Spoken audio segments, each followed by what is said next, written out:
Hamisi Mwero nayo kwa kutonyesha. Umeniambia umetoka pale chini, kwa nini hujaona? Nimeona lakini sijasimama sana. Sijafuata lakini bwana mimi nimepita pale na sijaona kitu.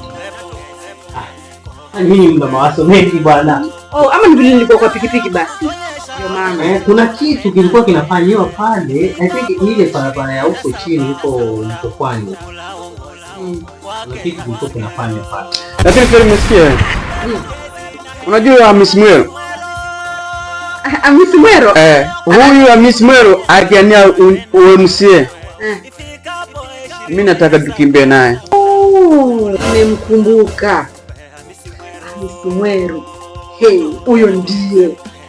Unajua Hamisi Mwero amesaidia watu wengi sana. Kweli sana.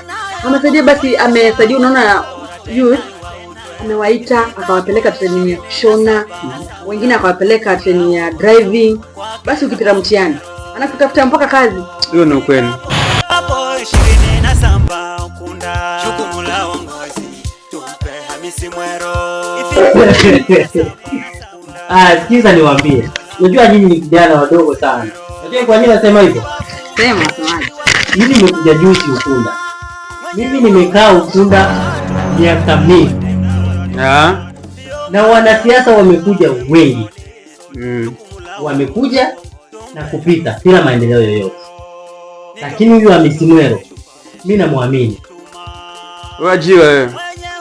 Na mjemo. Angalia kwa michango. Yeye yuko. Hata kwa vijana michezoni yeye yuko. Anatafuta vijana ajira. Sio kama wale wengine ambao wanakaa ofisini tu. Na pia anajua kuzungumza na watu wote. Yaani sio maskini, sio matajiri, na watu wote. Anajua. James, si mnajua watu walikuwa supposed kwenda kutoka Ukunda mpaka Msambweni. Imagine waende kwa kujiandikisha kura. Ni nani alifanya IPC wakuja hapa showground? Hamisi Mwero. Mara ya kwanza aliposema kwamba watu waende, alichukua gari akawaambia nenda nitawapeleka alafu mjilete nyinyi. Yaani hawalipie tiketi. Lakini walienda wachache akasema hapana, watu wangu mpaka wajiandikishe wote. Akachukua jukumu la yule ambaye ako ofisini. Tulijiandikisha? Na nilijiandikisha. Pia mimi nilijiandikisha. Ndio nakumbuka akituambia watu wa Ukunda wote twende. Atatulipia nauli. Mradi tu kila mtu ajiandikishe. Mtu wa watu yule. Huyu si mtu wa mchezo. Kabisa. Na tukimchagua huenda tukala mazuri. Bwana wewe. Najua mimi. Imagine hayuko kwenye uongozi. Lakini anayatenda haya yote. Na bado hajaingia. Na je akiingia? Hamisi Mwero? Nayo.